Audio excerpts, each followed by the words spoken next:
এই তো আগের ভিডিওতে দেখে মানে পুরাটা দেখানো হয়নি যে চিকেনটা কি অবস্থা হয়েছিল রান্নার পর। এই তো আমার চিকেনটা রেডি চিকেন বিরিয়ানি করার জন্য। তো এখান থেকে আমি কিছুটা উঠায় রাখছি ঝোল আর চিকেন আলাদাভাবে বিরিয়ানির সাথে খাওয়ার জন্য। তো এখন আমি এই যে বিরিয়ানিটার জন্য যে পোলাওটা রান্না করেছি এটার সাথে মিক্স করে ফেলবো। আমি আসলে বিভিন্নভাবে এই চিকেন বিরিয়ানিটা রান্না করি।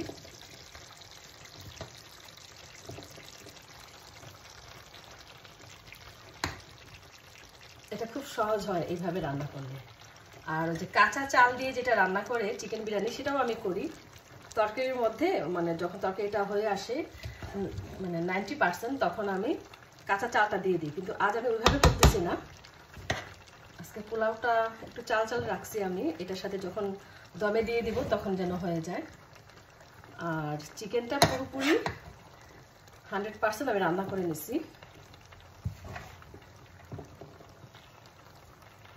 এইভাবে রান্না করলে না মানে কোনো ভয় থাকে না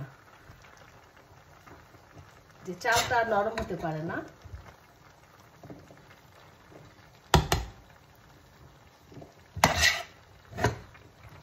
আপনারা এইভাবে রান্না করে দেখবেন, ভালো লাগবে।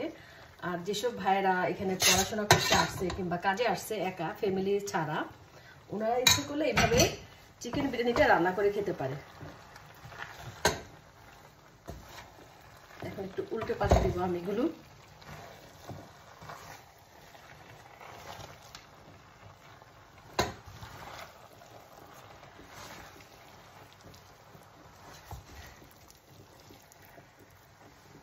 চিকেন বিরিয়ানিতে না আলু দিলে একটু ভালো লাগে, কিন্তু আজকে আমার আলু ছিল না। কালকে আমি আসলে খেয়াল করি নাই যে আমার আলুটা শেষ হয়ে গেছে।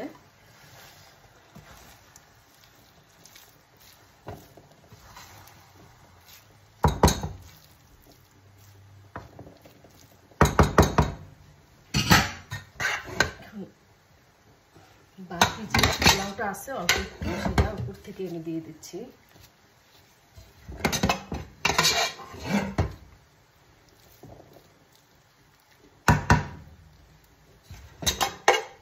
আর এই চিকেন বিরিয়ানিটা ছোট বড় সবাই পছন্দ করে।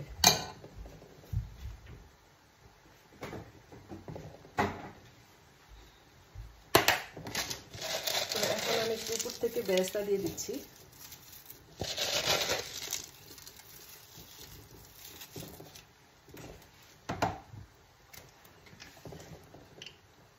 একটু কেওড়ার জল দিয়ে দিচ্ছি, আমি এটা ইউজ করি।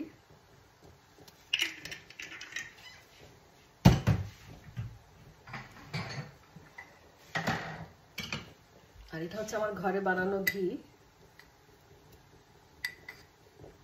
যদিও আমি পোলাওটা ঘি দিয়ে করছি, তারপরও না আমি আবার অনেক সময় পোলাওটা কমপ্লিট হয়ে যাওয়ার পর বা বিরিয়ানিটা, তখন আমি উপর থেকে একটু ঘি দিয়ে দিই।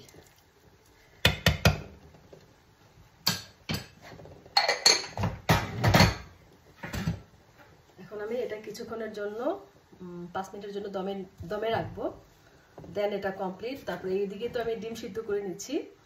এটা যখন বিরিয়ানিটা ডিশে বাড়বো ডেকোরেশন করার জন্য আমি ডিম সিদ্ধ দিব, মানে সিদ্ধ ডিমটা উপর দিক দিয়ে দিব। তো এই হচ্ছে আমার চিকেন বিরিয়ানি। কেমন হয়েছে অবশ্যই কমেন্ট করবেন। যে যেখান থেকে দেখছেন সবাই ভালো থাকুন, সুস্থ থাকুন। আল্লাহ হাফেজ।